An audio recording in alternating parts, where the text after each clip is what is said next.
कभी भी इन भोगों की हानि हो जाने पर मुख म्लान करके उदास निराश मत हो, क्योंकि ये कोई लाभ नहीं था जिसे तुम हानि मान रहे हो कि वो वस्तु नष्ट हो गई, धन नष्ट हो गया, हमें तो सबने छोड़ दिया, हमारा तो उपहास करते। कुछ नहीं, ये लाभ ही नहीं था। यदि नाम जप कर रहे हो तो भगवान तुम्हारे हैं, तो तुम्हें शोक कैसे आ सकता है? नहीं, यहां मना करे, हृदय मुख म्लानी निकृद्धा निबुद्धे, अय बुद्धिहीन, किसी भी हानि में तू उदास मत हो। ये कोई हानि है? तो बोले हानि फिर किसे कहते हैं? बोले हानि हरिवंश के नाम अंतर परे। अगर आप राधा राधा जप रहे हो, कृष्ण कृष्ण जप रहे हो, श्री हरिवंश राधा वल्लभ श्री हरिवंश, कोई भी हानि हो गई, उदास होने की जरूरत नहीं है। मेरे स्वामी ने एक सेकंड में पलक झपकते अनंत ब्रह्मांड रच दिए। वो जब जैसा चाहेंगे कर देंगे, जोई जोई प्यारो करे, सोई मोई भावे। मुझे निराश या मुख म्लान करने की जरूरत नहीं। देह स्त्री वित्र पुत्रादिशु नहीं, बहुत पवित्र बात करे। देह तुम्हारी और स्त्री और पुत्र और वित्त अर्थात धन पुत्र स्त्री शरीर ये तुम्हारा न, ये नहीं है तुम्हारा। नहीं, कैसे नहीं है? तो सब फाइनल में आओ, ये शरीर जाएगा तुम्हारे साथ? नहीं। पत्नी नहीं, पुत्र नहीं, बैंक बैलेंस नहीं। तो कह रहे देह स्त्री वित्त पुत्र आदिश नहीं। इसलिए मम धीर मित्र बुद्धि, अपनी बुद्धि को बचाओ, इनसे ममता ना होने पावे, इनमें भगवत भाव करो। स्वशत्रुष पीड़ायाम समन्तात, कोई कितनी भी पीड़ा दे उससे दुश्मनी ना होने पावे। क्यों? क्योंकि मुझे भगवत प्राप्ति करनी है ना, और भगवत प्राप्ति उसी को होती विश्व में जिसका एक भी दुश्मन नहीं होता। ध्यान दो, ये जन्म बहुत दुर्लभ है। कितना एक एक बात को एकदम अलग अलग करके बता रहे हैं। तुम्हारे पास धन है, स्त्री है, पुत्र है, मकान है, बड़े मित्र हैं, फाइनल में तुम्हारे पास कुछ नहीं है। राधा राधा नाम जप करो, है, अब तुम्हारे पास है, नाम जप है। साधु संग, हाँ ये तुम्हारे पास है। वाणी गायन, हाँ ये ठीक है। दूसरों की परोपकार भरी सेवा, हाँ है तुम्हारे पास संपत्ति है, ये जाएगी आपके साथ। मम धी माने बुद्धि, मम माने मेरा। इनको कभी मेरे भाव से स्वीकार मत करो कि मेरी पत्नी, मेरा पुत्र, मेरा धन, मेरा मकान। तुम्हारा शरीर भी तुम्हारा नहीं है, ये छूट जाएंगे यही। तो क्या भाव करें इनसे? भगवत भाव। इनमें जो पावर है वो सब में भगवान बैठे हैं, ऐसा भाव करोगे तो ये भाव तुम्हारा उद्धार कर देगा, संसार में फंसने नहीं देगा। और स्वशत्रुष पीड़ायाम समन्तात, शत्रु भाव रखकर कोई हमसे कितनी भी हमें पीड़ा दे, हमको उससे शत्रु भाव नहीं होने देना, क्योंकि मुझे भगवत प्राप्ति करनी है। अगर एक से भी शत्रु भाव हो गया तो भगवत प्राप्ति में बाधा पड़ जाएगी, ये पक्की बात। अगर कोई तुमसे दुश्मनी करता है, यद्यपि बहुत कठिन है कि वो सामने से कटु वचन बोले, हम हाथ जोड़ के निकलना पड़ेगा, क्योंकि तुम्हें महान पद में जाना है, तो हाथ जोड़ना पड़ेगा तुम्हें। फिर और बड़े बड़े पद, और ये तो परम पद है, इसमें पूरे विश्व का वोट चाहिए। हरिवंश नाम लीन जे अजात शत्रुते सदा, प्रपंच दंभ आदि दे तहां कछु न पेखे। सेवक जी महाराज कह रहे हैं, अगर भगवत प्राप्ति करनी है तो पूरे विश्व में कोई भी एक शत्रु नहीं, शत्रु पैदा ही नहीं हुआ। अजात शत्रु भक्त होता है, उसका शत्रु ही नहीं, तो क्या उसकी दुश्मनी या कोई उससे द्वेष नहीं करता, कोई उसको गाली नहीं देता, कोई अपमान नहीं करता? नहीं होता, रोज होता है। पर उनमें भगवत भाव किया जाता, मेरे प्रभु क्यों वो तो ऐसी बात कर रहा है, ऐसी चेष्टा कर रहा है, ऐसे से नहीं। 100 रूप में प्रभु आकर के, सैकड़ों रूप में प्रणाम करके सम्मान बढ़ा रहे, तो 2-4 रूप में आकर उसका बैलेंस ठीक कर रहे हैं। बड़े कृपालु हैं। अगर आपको गुस्सा आ गया तो आपने प्रणाम का भोग स्वीकार किया है, तो फिर आपका परमार्थ रुक जाएगा। क्या बात है, कितना सुंदर भजन है, कितना इनका यश है, कितनी कीर्ति। एक तो ये हुआ, और दूसरा ये हुआ कि गाली गलौज अपमान, ऐसी मुद्राएं जो क्रोध भरी, जो द्वेष भरी, तो ये ना जाए कि गाली गलौज करने लगे, लड़ने लगे, आपका परमार्थ रुक जाएगा। वो चाहते ही हैं माया के पार्षद कि आप थोड़ा बोलिए, आप थोड़ा लड़िए उनसे। नहीं लड़ना, क्या करना है? और हाथ जोड़ के सर झुका के निकलना है। कल कुछ प्रेमी जन आए हुए थे संत वेश, तो उन्होंने कहा कि यदि हमारे गुरु को कोई निंदा करता है तो फिर हम उसके साथ क्या व्यवहार करें? आप कहते हैं सब में भगवत भाव करो, क्या उसमें भी भगवत भाव करें? तो देखो, ईमानदारी से देखो तो क्या उसमें भगवान नहीं है क्या? आप ना तो नहीं कर सकते ना। जब सर्वम खलमिदम ब्रह्म, जब वासुदेवा सर्वम, तो उसमें भी तो है। हमको क्या करना है? पहले उसमें भगवत भाव करना, अपने को सोचना है कि मेरी गुरु निष्ठा की यहां परीक्षा ली जा रही है। मेरे गुरुदेव की अवहेलना और निंदात्मक वचन बोल करके भगवान मेरी गुरु निष्ठा की परीक्षा ले रहे हैं। जैसे पार्वती जी के पास सप्तऋषियों को भेजा था, ऐसे मेरे पास इस निंदक को भेजा है। तो निंदक को प्रणाम किया और दूरी बना लिया और अंदर से प्रसन्न रहे कि हे गुरुदेव, आपकी निष्ठा में कोई फर्क नहीं पड़ेगा, आप परीक्षा लेके देख लो। वो गुरुदेव का भेजा हुआ परीक्षक है हमारा, वो गुरुदेव का निंदक नहीं है। जैसे सप्तऋषियों को महादेव जी ने भेजा पार्वती जी के पास, अरे मुंडों की माला धारण करते हैं, चिता की भस्म लगाते हो, इसके लिए तुम तपस्या कर रहे हो? ना उनके घर है ना द्वार है, बरगद के पेड़ के नीचे रहते हैं, अरे उदासीन रहते हैं, ऐसे दूल्हे की क्या जरूरत? दूल्हा दिलाए हम वैकुंठनाथ, जहाँ बड़े बड़े पार्षद भगवान की सेवा में लगे हुए लक्ष्मी जी चरण चाप रही। पार्वती जी को गुस्सा आया था क्या?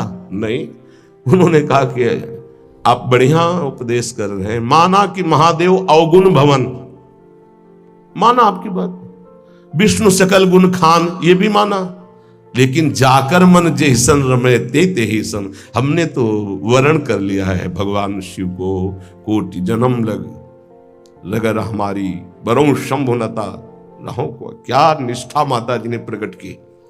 मैंने तो वर्ण, आप जो कह रहे हो ठीक है, ऐसे ही होना चाहिए गुरु निष्ठा कि आप जो कह रहे हो आपकी बुद्धि, मेरे तो परब्रह्म है अंदर, उससे बोलना नहीं, अंदर मेरे तो परब्रह्म परमात्मा है। फिर हम ना उसकी बात सुनते हैं, ना उसकी तरफ देखते हैं, ना उससे द्वेष करते हैं। स्वाशत्रुष पीड़ायाम समन्तात सुखमती रमितानंद वृंदावनेस्तु, मैं सर्वदा सुख मगन रहूंगा, किसी से द्वेष नहीं करूंगा, किसी से अपनापन नहीं करूंगा, और वृंदावन का आश्रय लेकर प्रिया प्रीतम के प्रेम में मगन रहूंगा। जिसे प्रेम प्राप्ति करनी है, जो श्रीपाद प्रबोधानंद जी कह रहे हैं, एक बहुत बड़े महापुरुष कह रहे हैं कि नंबर 1, ये इस बात सहने के लिए निरंतर नाम जप चाहिए। जो अभी तक आपने सुना, मोक्ष कड़वा लगने लगे, समस्त इंद्रियों भोग नरक के समान लगने लगे, समस्त भोगों में विष दिखाई देने लगे कि ये तो पूरे तीनों शरीरों को नष्ट करने वाला है, गंदा करने वाला है, और हृदय से हमारे कि इंद्रियों का जो विलास है ये तो नरक तुल्य है, लेकिन सिद्धियां भी ये माया का जाल है। नहीं चाहिए मुझे कोई सिद्धि, मुझे भगवत प्रेम चाहिए। भगवत प्रेम प्राप्त करने के लिए समस्त संसार की स्त्री शरीरों में जगदम्बा बुद्धि होना अनिवार्य है, और समस्त स्थिर और चेतन जड़ चेतन में भगवत बुद्धि होना अनिवार्य है। अपना शरीर, अपनी पत्नी, अपना पुत्र, अपना धन, अपना मकान, ये अपना नहीं है, अंतिम में छूट जाएगा, ये वैराग्य बुद्धि होना अनिवार्य है। फिर भगवत भाव का प्रादुर्भाव तभी होता है जब पूरे संसार में किसी से भी हमारी दुश्मनी ना हो। अब ये सब कैसे होगा? तो बोले नंबर 1, निरंतर जो नाम जप करता हुआ मालिक से प्रार्थना करता रहता है, मालिक को ना अपने इष्ट से, कि हे प्रभु मुझे ऐसी सामर्थ्य दो कि कोई भी विषय मुझे परास्त न कर पावे, और पूरे संसार में मेरा किसी से भी द्वेष न हो। अद्वेष्टा सर्वभूतानाम, गीता जी भी कह रही, अद्वेष्टा सर्वभूतानाम, किसी भी भूत प्राणी के प्रति हमारा द्वेष दोष भाव ना हो। पहला, निरंतर नाम जप और प्रभु से प्रार्थना, इसमें लिखा है मालिक से प्रार्थना, अपने स्वामी श्री हरि से, इष्ट से प्रार्थना कि मुझे ऐसी सामर्थ्य, प्रार्थना में बहुत सामर्थ्य है। अरे बहुत सावधानी की जरूरत है, किसी के प्रति जरा सा भी दोष चिंतन, जो भजन जिनका एक तार चलता है, बड़ी बाधा खड़ी हो जाती है। श्री रूप गोस्वामी जी लीला चिंतन कर रहे हैं, उसमें दिखाई दिया कि प्रियाजू पुष्प चयन कर रहे, ये पुष्प, तो लालजू गोदी में उठा लिए, प्रियाजू ऐसे पुष्प का गुच्छा ले रहे, एक हाथ से डाल पकड़े हुए। लालजू ने देखा कि सुरक्षित डाल पकड़े प्रियाजू नजदीक की छुट्टी कुंज में, तो छोड़ दिया, तो प्रियाजू ऐसे, और लालजू आनंदित हो रहे हैं। तो पूज्य श्री रूप गोस्वामी को भी हंसी आ गई कि लालजू को ऐसा विनोद सूझा इस समय। अत्यंत सुकुमार प्रियाजू डरप रही हैं। फिर लालजू ने अपनी गोद में ले लिया, फिर उनका शमन हुआ। जिस समय वो हंस रहे थे उस समय एक संत जा रहे थे जो लंगड़ा के चलते थे ऐसे ऐसे, और वो ऐसे अर्ध निमीलित नेत्रों में ऐसे हंस रहे थे। उनको दृष्टि गई कि अरे भगवान ने मुझे लंगड़ा बनाया है तो हंस रहे हैं। हम तो समझ रहे थे बहुत बड़े महापुरुष हैं और ये हमारी हंसी कर रहे हैं, ऐसा कैसे हो सकता है। हाँ ना, हमारा प्रारब्ध भोग है ना, हमारा पैर ऐसा है इसलिए हंसी का पात्र में। बड़े अंदर से दुखी हो गए, चले गए, लीला बंद हो गई उनकी। अब आप बताओ, उन्होंने सोचा नहीं, देखा नहीं, वो तो प्रिया प्रीतम को देख रहे थे। बड़े विकल हुए जब लीला बंद हो गई तो फिर पूज्य श्री सनातन गोस्वामी से चर्चा की, क्योंकि दोनों महापुरुष की हमारी लीला बंद हो गई। उनका एक ही उपाय वैष्णव अपराध बन गया। वो वैष्णव अपराध, किसी वैष्णव को अभद्र बोले या दुख पहुंचाए, ऐसा संभव ही नहीं। महाप्रभु चैतन्य देव की कृपा से ऐसा संभव ही नहीं है। कैसे ऐसे? उनका है तो वैष्णव अपराध। अब ये विचार हुआ कि कैसे जाना जाए, कि किससे अपराध बना, कैसे जाना जाए, जब किया ही नहीं प्रकट में तो जाना कैसे जाए।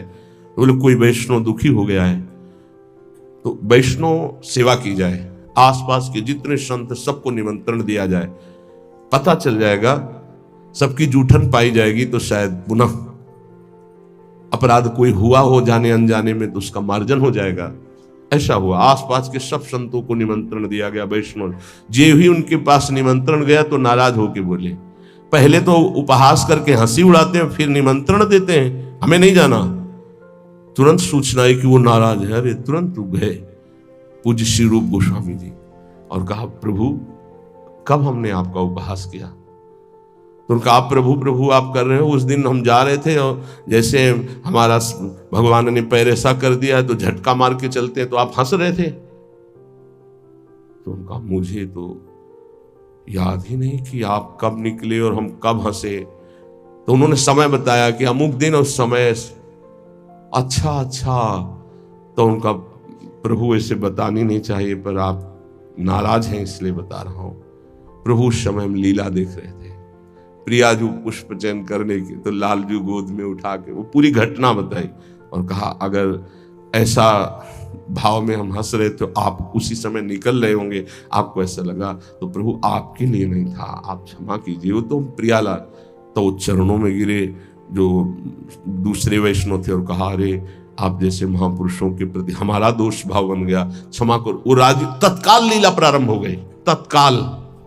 अब आप विचार करो, जब दोष नहीं है और वैष्णव दुखी हो गए तो लीला रुक गई। फिर अगर केवल स्वीकृति की हाँ ये गलत है, वो गलत कर रहे तो भी हाँ गलत है नहीं, और भगवान की लीला भगवान जाने। नहीं आप बताओ कि ये गलत है कि सही, नहीं तो हम कोई जज है क्या? जिनके सारे हम चल रहे हैं उनके सारे वो चल रहे, उनसे पूछो जाके, चले जाओ राधा राधा राधा। कभी किसी का फाइनल करने के नहीं, तस्मात् शास्त्रम तो तुम्हारा। ये बहुत सूक्ष्म विषय में इसलिए वर्णन किया, बहुत सूक्ष्म विषय है, बहुत सावधान। नाम जापक भगवत प्रेम प्राप्ति के लिए इतनी सामर्थ्य जो अभी पीछे चर्चा हुई, उसके लिए निरंतर नाम जप और प्रभु से प्रार्थना कि किसी भी के प्रति हमारा तनिक भी दोष भाव न बनने पावे। प्रभु से प्रार्थना, वही सबके हृदय में बैठे हैं, वही आपको ऐसी सामर्थ्य देंगे। क्योंकि सृष्टि में आपके प्रति प्रतिकूल व्यवहार होगा, आपका उपहास करेंगे, आप नाना प्रकार के कटु वचन बोलेंगे, आपको सह जाना है, उनके प्रति कटु वचन नहीं करना, दोष भाव नहीं करना, नहीं अपनी भगवत प्राप्ति में बाधा आ जाएगी। ये सूक्ष्म विषय सब कोई नहीं समझ पाएगा, लेकिन उपासक जो भगवत प्राप्ति करना चाहते हैं, अपना भजन बचाना चाहते हैं, वो इस बात को अच्छे से पकड़े। दूसरा, जो दिनचर्या दी गई है उसमें आलस्य ना होना, भगवत प्रेम प्राप्ति या ऊंचाई पर चढ़ने के लिए जो दिनचर्या है, हमको ये नहीं देखना है कि अमुक साधक आता है कि नहीं आता है, अमुक नहीं आता तो हम भी नहीं आते हैं, ऐसा नहीं। अमुक की त्रुटि है, उसका सुधार करना चाहे तो कर सकता है, लेकिन आप सुधरे हुए हो तो आपको अच्छे आचरणों का अनुकरण करना है। आपको ऐसे आचरण नहीं करने हैं जिनसे हमारी दिनचर्या बाधित हो जाए।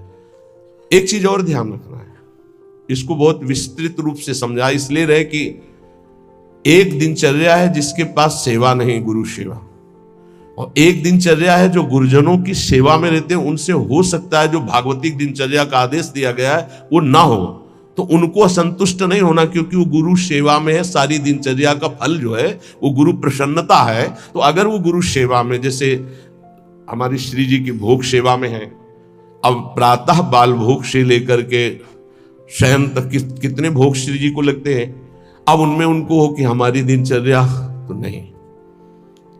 अब जैसे जो और हैं सेवा में है बहुत से, कोई किसी सेवा में कोई किसी सेवा में, अब उनकी दिनचर्या वो माला लेके नहीं बैठेंगे। थोड़ी थोड़ी देर में जो दिनचर्याएं हैं, जो सेवाएं हैं, तो उनको इस बात का पश्चाताप नहीं करना कि मेरी दिनचर्या नहीं चल रही। वो तुम्हारी दिनचर्या गुरु प्रसन्नता के अंतर्गत है, उसमें नहीं सोच। और ये नहीं सोचना कि अब हम सेवा कर रहे हैं तो हमारा वो भजन तो हो नहीं रहा जो दूसरे माला से कर रहे हैं, तो पता नहीं मेरी गति क्या होगी। ये नहीं सोच। गुरु सेवा का एक प्रताप है, ये भी ध्यान रखना। जैसे मान लो कोई शरीर के वस्त्र धो रहा है, कोई ऐसी सेवाएं कर रहा है, वो नाना प्रकार की सेवाएं हैं जिनमें उनको समय ही नहीं मिल रहा कि वो बैठ करके पद गायन करे, वो 11 माला 41 माला वो संख्या पूरी करे। अच्छा, सेवाओं में लगा है तो उसका मन लगा है। अब उसका मन कहाँ लगा है? ये वस्त्र गुरु जी का है, ये गुरु जी के लिए जल है, ये उसका चिंतन हो रहा। ध्यान मूलम गुरु मूर्ति, पूजा मूलम गुरु पदम, मंत्र मूलम गुरु वाक्य, मोक्ष मूलम गुरु कृपा। क्योंकि कई साधक ऐसे हैं जो फिर उनको पश्चाताप होगा कि दिनचर्या में बाधा पड़ रही हमारी, तो दिनचर्या की चर्चा हुई थी। नहीं, जिनको सेवा मिली हुई है उन। एक बार भगवान शंकराचार्य जी से कई शिष्यों ने कहा कि एक ये ब्रह्म सूत्र है, इसकी व्याख्या सुनना चाहते हैं। तो उनकी शरीर सेवा में स्नान के बाद जो वस्त्र लंगोटी आदि प्रक्षालन करना है, वो त्रोटकाचार्य जी रहते थे। तो उन्होंने कहा त्रोटक को आ जाने दिए। तो उन्होंने कहा प्रभु वो तो कभी व्याकरण नहीं पढ़े, कभी शास्त्र, जब गायन स्वाध्याय होता है तो कभी बैठते नहीं हो, तो शरीर सेवा में ही लगे रहते। मतलब ज्ञान की चर्चा थी ना, तो शरीर को, गुरु के शरीर को वो साधारण शरीर समझ रहे थे। उनका अच्छा ऐसी बात है, आ जाने दो उसको। जब आ गए तो बोले खड़े हो, इस ब्रह्म सूत्र की व्याख्या करके बताओ। तो जो पढ़ने लिखने से नहीं आता, गुरु कृपा से आता है। तत्काल संस्कृत का प्रादुर्भाव हुआ और वैदिक सिद्धांतों का प्रवचन, सब दंग रह गए। तो उनका गुरु की लंगोटी ढोने वाले को साधारण समझते हो क्या? साधारण नहीं होता गुरु की लंगोटी धोने वाला, वस्त्र धोने वाला। असाधारण कृपा से सौभाग्य मिलता है, असाधारण कृपा से। तो जिनकी जो दिनचर्या ऐसी है कि उनको फुर्सत ही नहीं है, तो उनको कभी नहीं सोचना कि इतने बजे इतने, उनकी दिनचर्या है। तो ये चीजें ध्यान रखना है उपासक को। प्रमाद में हमें दिनचर्या में बाधा नहीं पहुंचानी, प्रमाद युक्त हमारी दिनचर्या नहीं होनी चाहिए। यदि गुरु सेवा, इष्ट सेवा में हमारी जो गुरु की अन्य साधकों के प्रति बताई हुई दिनचर्या, उसमें बाधा पड़ती है तो वो बाधा नहीं मानी जाएगी आपकी। दूसरा जो अभी वर्णन किया, गुरु प्रदत्त दिनचर्या में बाधा नहीं होनी चाहिए। बहुत बड़ी चीज है गुरु प्रदत्त दिनचर्या, बहुत बड़ी वस्तु है, बहुत बड़ी वस्तु। गुरु सेवा मिल गई तो लाडली जो अधीन हो गई पक्का। तीसरा, कुसंग से दूर रहना, ये बहुत जरूरी है, बहुत जरूरी है। रावण लंका में रहता था, लंका समुद्र के किनारे थी, समुद्र निर्दोष था, पर ऐसे दोषी का संग समीपता होने के कारण समुद्र को बांध लिया गया, समुद्र बांधा गया। जिसकी मर्यादा अपार है उसे मर्यादा पुरुषोत्तम ने बांध दिया। किस लिए बांधा गया था? क्योंकि रावण का पड़ोसी था। रावण का पड़ोसी होने के कारण समुद्र को बांध दिया गया। जो रही मुत्तम प्रकृति का कर सकत कुसंग, चंदन विष व्यापत नहीं लपटे रहत भुजंग। अच्छा, जब कोई गलत करता है तो वो चार से थोड़ी कहता है कि मैं गलत करता हूं, नहीं, वो सही और कुबुद्धि को वो ही सही दिखाई देता है, गलत सही दिखाई देता है और वो परमार्थ से भ्रष्ट हो जाता है। इसलिए कुसंग से बहुत दूर रहना चाहिए। सत्संग और कुसंग का कैसे पहचान करोगे कि हमारा कुसंग हो रहा है, हमारा सत्संग हो रहा है या कुसंग हो रहा है, कैसे पहचान करोगे? तो संतों ने कहा है जाके संग कुमति मति उपजय करत भजन में भंग, जिससे देह भाव पुष्ट होने लगे, भगवत भाव नष्ट होने लगे, वैराग्य भाव नष्ट होने लगे, राग पुष्ट होने लगे, भजन छूटने लगे, संसार अच्छा लगने लगे, नाम छूटने लगे और ध्यान अच्छा लगने लगे, गुरु से अश्रद्धा हो जाए, भक्ति से अश्रद्धा हो जाए, ये कुसंग का फल होता है।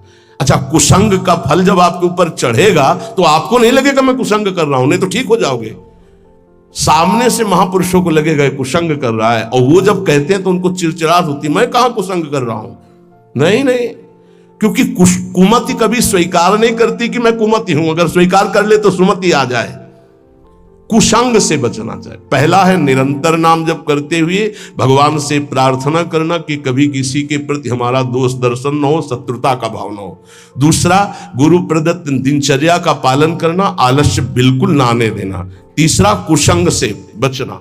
और चौथा, उन ग्रंथों से, उन प्रवचनों से, उन किस्से कहानियों से, उन चित्रों से बचना चाहिए जिनसे हमारा भगवत भाव नष्ट होता है। जैसे कल एक प्रसंग में प्रश्नकर्ता कह रहे थे कि हमको उपदेश मिला है कहीं से, बस श्वासों के आने जाने पर ध्यान दो, बस इसी से परम पद मिल जाए। यार श्वासें तो वैसे ही चल रही हैं, आने जाने के ध्यान का मतलब क्या रहा? श्वासों के आने जाने का ध्यान दो कि खाली तो नहीं जा रहे हैं। हर में राधा वल्लभ सी हरिवंश राधा राधा राधा। जैसे कल आपसे कहा था नाम रूप लीला धाम से हटा दे, वो कुसंग होता है। वो बेचारा, पर हमका थोड़ी श्रद्धा है हमारे प्रति। बोले श्रद्धा ही तो लाई है आपके पास, तो हमका आज से राधा राधा नाम जप कर, और प्रभु का जो रूप ध्यान में तुम्हारे प्रिय लगे, राम रूप, कृष्ण रूप, हरि रूप, जो भी, तुरंत ध्यान कर, उनके ध्यान में लग। ये बिहारी जो राधा रमन, जो राधा वल्लभ, जो साक्षात भगवत प्राप्ति के लिए ही तो विग्रह रूप धारण करके प्रकाशित हो रहे। कभी कभी जिसे हम सत्संग समझते हैं वो कुसंग बन जाता है। इसको ध्यान से सुनना। इसीलिए रोज सत्संग में घुमा के आ जाती है बात कि इष्ट मिले और मन मिले, मिले भजन रस रीति। अरे भगवान शिव नाम जप करते हैं, सनकादि नाम जप करते हैं, वो परमात्मा निराकार है, साकार है, सगुण है, निर्विशेष, पूरा का पूरा आपको समझ में आ जाएगा। फिर उनको समझाया कि गुरुदेव साकार है कि निराकार, जो उपदेश किए थे। बोले साकार है। प्रणाम करते हो? हाँ। माला पहनाते हो? हाँ। तो गुरुदेव की पूजा हुई कि नहीं? बोले हाँ हुई। तुमका गुरुदेव मूर्त है कि अमूर्त? बोले मूर्त। तुमका मूर्ति पूजा हुई कि नहीं? बोले हाँ हुई। तुमको फिर काहे परेशान हो? समझे में नहीं आता है। अरे भाई, बहुत संभल के, बहुत संभल के। शास्त्रों में जो लिखा उसको समझना के लिए बहुत पवित्र बुद्धि चाहिए। परमात्मा निराकार भी है। कैसे निराकार है? देखो, आकार खंबे का इसमें है कि नहीं? और जब भावना किया प्रहलाद जी ने कि है, तो निकल पड़ा ना नरसिंह रूप में, तो है ना साकार। वो निराकार रूप से सब जगह है, पुकारो तो साकार रूप होकर अभी दिखाई दे। वो साकार भी है और निराकार भी है। यहां जल है, इस वायुमंडल में जल है। देखो बोला कहां गीला हुआ। और एक मशीन है, जो उसको ऑन करके रखो तो एक कमरे में 3.5 लीटर 4 लीटर पानी 4-5 घंटे में निकल जाता है, और कमरे में कहीं बूंद नहीं है। मतलब जल है, वाणी है। वाणी का मतलब आकाश शब्द है, वायु है, अग्नि तत्व है, इन सब कुछ विराजमान है, लेकिन निराकार दिखाई दे रहा है ना? कहां दिखाई दे रहा? सब साकार रूप में आ जाता है। वही साकार है, वही निराकार, कुछ अंतर नहीं। सबके हृदय में आकार, ये देखो बाहर, और अंदर बैठा हुआ है निराकार। और पुकारो तो आकार रूप के लेके आ जाएगा। राम, मर्यादा पुरुषोत्तम कमल नयन रूप धर करके वही आ जाए। वही रूप है, वही अरूप है, कोई अंतर नहीं। सब ज्ञान हो जाता है नाम जप से, सब ज्ञान। पर बचो ऐसे उपदेश से जिससे भजन ही ना हो पावे। ऐसी ग्रंथ हैं ऐसे, जैसे भगवान श्री कृष्णचंद्र जी ने गीता जो लिखी है, आप भगवान की वाणी को अपने भावना के अनुसार समझ लिए, लेकिन संपूर्णतया तो भगवान ही समझावे तो समझ पाओगे ना। सोई जाने जे देह जनाई। निंदा स्तुति के विषय नहीं है, पर यह बात है कि पूज्य श्री स्वामी राम सुखदास जी महाराज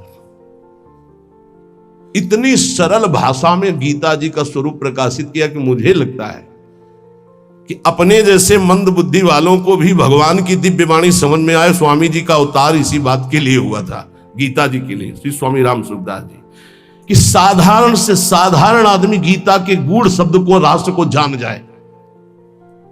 इतना बड़ा विस्तार से अमृत दे दिया गीता जी के भाव का।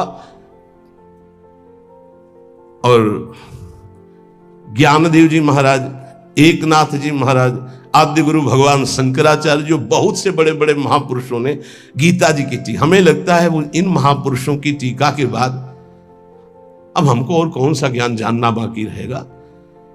एक बार एक सेवक वाणी श्री दामोदर दास सेवक जी की, नए नए हम थे तो हमको किसी ने दिया था कि पढ़ना। महाराज जी को हमारा ये काम था, गुरु जी से जांच करवाए बिना हम किसी, क्योंकि पता है कि जिस विषय के हमें तो हमारे प्रमाण लगे, तो उनका महाराज जी वाणी जी प्राप्त हुई, वो किसी और। महाराज जी ने जो देखा ऐसे वाणी ली, किसी की भी लिखी हुई है ऐसे, लो, और तुरंत ऐसे फूल में लपेटा, बोले जाओ यमुना जी पधरा के आओ। और फिर ये वाणी आजीवन के लिए वो बस्ता में बंदी, लेकिन ये टीका जो लिखी हुई है ये पास गुरुदेव से, इसीलिए हम जितने भी साधक अपने, हमारे गुरुदेव ने जो पास किया है अर्थ, ये पूज्य श्री आचार्य चरण का, बस कोई भी हो गुरु से जो पास, बस वही। तो ये ध्यान रखना कि महापुरुषों ने जो टीका की है वो ऐसे अर्थ नहीं लिखा है। गुरुजनों की दृष्टि बहुत पैनी होती है, अपने बच्चे को कैसे बचाते हैं। ये उन ग्रंथों का अर्थ नहीं पढ़ना जिनको ब्रह्म प्राप्त, भगवत प्रेम प्राप्त महापुरुष प्रमाणित नहीं करते, उन ग्रंथों को नहीं पढ़ना बहुत ही भटकाव है। आपको सच्ची बता दें, वाणी जी को अपने अनुकूल करके अर्थ किया जाता है। वो महापुरुष जो क्षमता को प्राप्त है, चाहे गीता हो चाहे भागवत हो, हमारा किसी से अपनेपन वाला बात की बात नहीं कह रहा हूं। आज तक पूज्य श्री हनुमान प्रसाद पोद्दार जी महाराज के संपादन के किए हुए वाणी ग्रंथ में एक शब्द पर कभी संशय नहीं हुआ। आज तक पूज्यपाद उड़िया बाबा के उपदेश में कभी एक शब्द पर संशय नहीं हुआ। पूज्य श्री स्वामी राम सुखदास जी महाराज के एक शब्द पर संशय नहीं हुआ। जैसे पूज्य स्वामी जी का एक छोटी सी पत्रिका निकली थी ग्रंथ में, गुरु के बिना मुक्ति। स्वामी जी ने जो कहा उसके अंतर की बात समझ लो। स्वामी जी ने के पास इतनी शिकायतें पहुंची, रोना धोना और बड़ा विचित्र कोटि का उस समय जिनके प्रति शिकायत हुई थी, तब स्वामी जी ने सभा में कहा था कि तुम जो सुन रहे हो, ये जगत गुरु श्री कृष्ण की वाणी सुन रहे हो, इसको मानो, इसी से तुम्हें परम पद मिल जाएगा। ऐसे बनाने की जरूरत नहीं है जहां ऐसे शिकायतें आ रही। स्वामी जी किस लक्ष्य को लेकर बोले थे?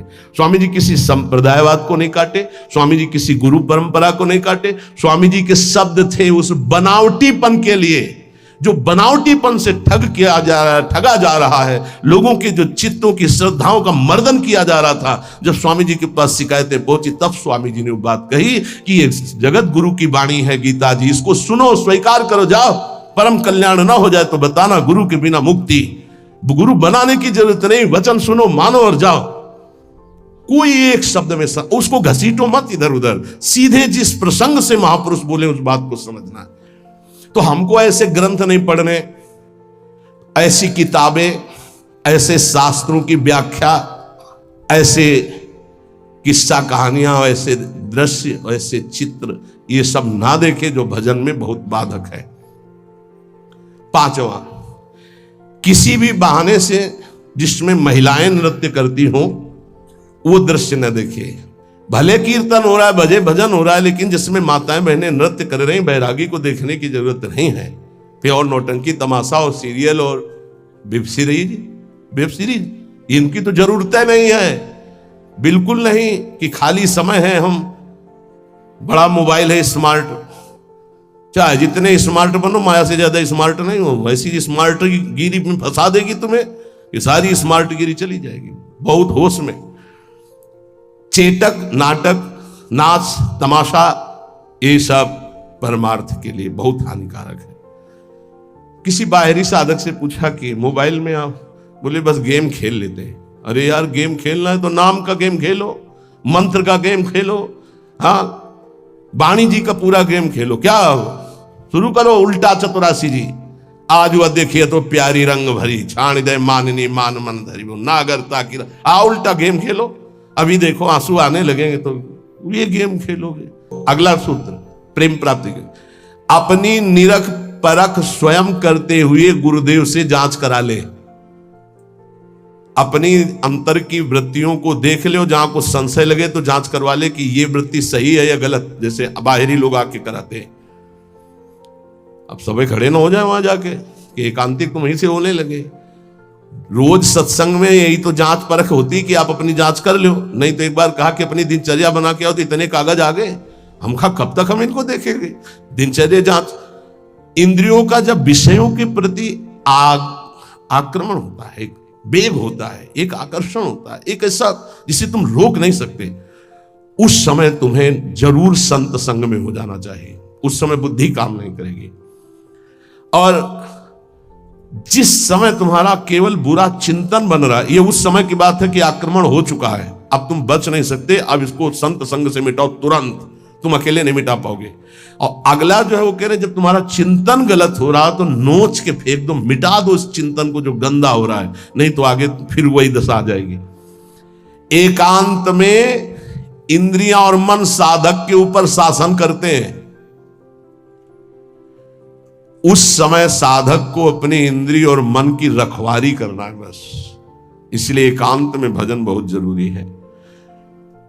10वां, जैसे परीक्षार्थी परीक्षा की तैयारी करता है, ऐसे परमार्थी द्वंद्वों की तैयारी कर ले। मान अपमान, निंदा स्तुति, लाभ हानि, सुख दुख, ये आने वाले हैं, तुम्हें समान रहना है। तैयारी करो परीक्षा की।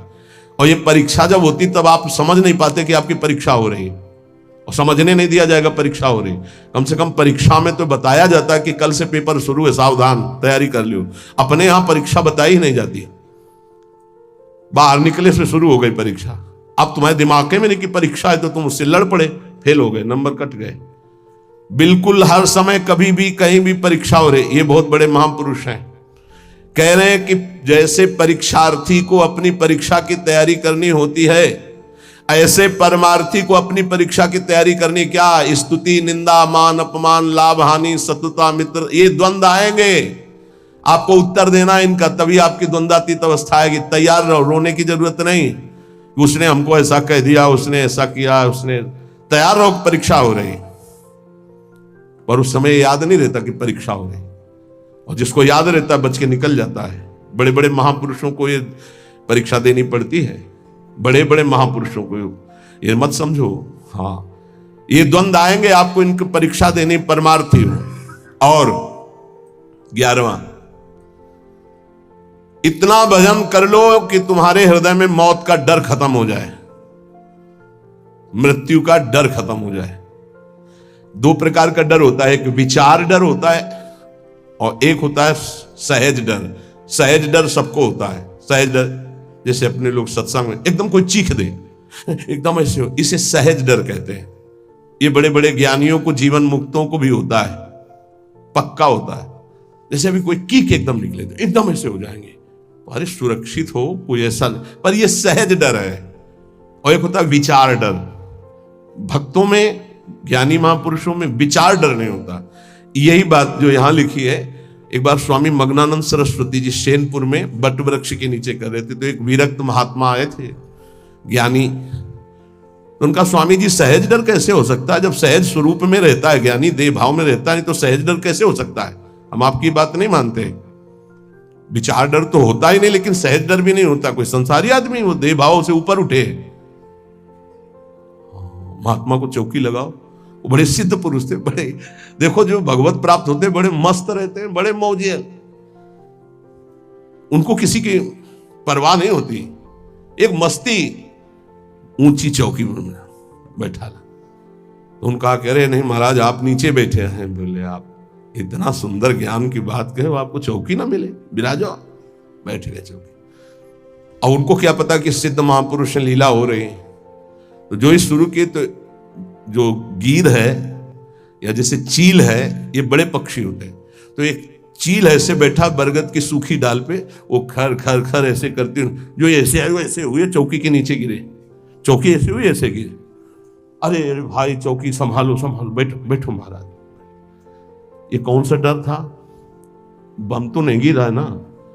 अच्छा डार गिर रही तो कोई बहुत बड़ी तो गिर नहीं हो, आप देहातीत महापुरुष, डर कौन सा था? हंस दिए। उन्होंने कहा अच्छा अच्छा अच्छा अच्छा, अच्छे तो थे ही। उन्होंने कहा अच्छा अच्छा, परीक्षा हो गई। बोले इसे सहज डर कहते हैं, ये सबके ऊपर होता है। सहज डर सबको होता है, पक्का सहज डर। अचानक कोई आवाज हुई, सबको पता है, तो वो एकदम डर जाता है। वो डर नहीं है, वो सहज डर है। और एक है विचार डर। भक्त को विचार डर नहीं होता, तो कह रहे इतना भजन करो कि मृत्यु का डर खत्म हो जाए। खत्म हो गया मृत्यु का डर, मरने से जो डरने का भय है वो खत्म हो जाए, तब जानो कि अब हमारा थोड़ा भजन रंग लाया है। सबसे पहले मृत्यु का भय खत्म हो। देख लो, परख लगाओ मृत्यु का डर कैसे। अगर आज शाम तक डॉक्टर कहे कैंसर हो गया तो कैसा लगेगा? मृत्यु पर अगर विजय प्राप्त करनी है तो मृत्यु को याद रखना पड़ेगा। ये बात ध्यान रखो, जिसने मृत्यु को याद किया वो भगवान से चित्त जोड़ा, और जिसने भगवान से चित्त जोड़ा वो मृत्यु पर विजय प्राप्त कर लिया। मृत्यु ऐसी लग रही है, अब उसका उदाहरण तो कुछ है नहीं, पर ऐसे बता रहे जैसे ब्याह की तैयारी होती तो कैसा होता है, हर दोस्त से हाथ मिलाता है हंसता हुआ, मैं मत फूला घूम रहा है, क्यों? क्योंकि उसका ब्याह होगा। लौकिक उदाहरण परमार्थ में फिट ही नहीं होता, पर वो कुछ फूलन जिसे कहते हैं, उत्साह जिसे कहते हैं, वो ऐसा कुछ समझो जैसे माँ के इकलौते बेटे का ब्याह तय हो गया और बारात की व्यवस्था बिल्कुल फिट तैयारी हो रही, उससे देखो नई साड़ी पहने मार फूली फूली जो घूमती है, नहीं घूमती? इससे असंख्य गुना सुख उस उपासक को होता है जिसको मृत्यु का डर खत्म हो जाता है भजन से। ये ऐसा कि जैसे कि कब वो दिन आएगा जब श्रृंगार करके हम अपनी प्रियाजू के पास होंगे और इस शरीर का व्यवहार खत्म प्रियाजू के पास।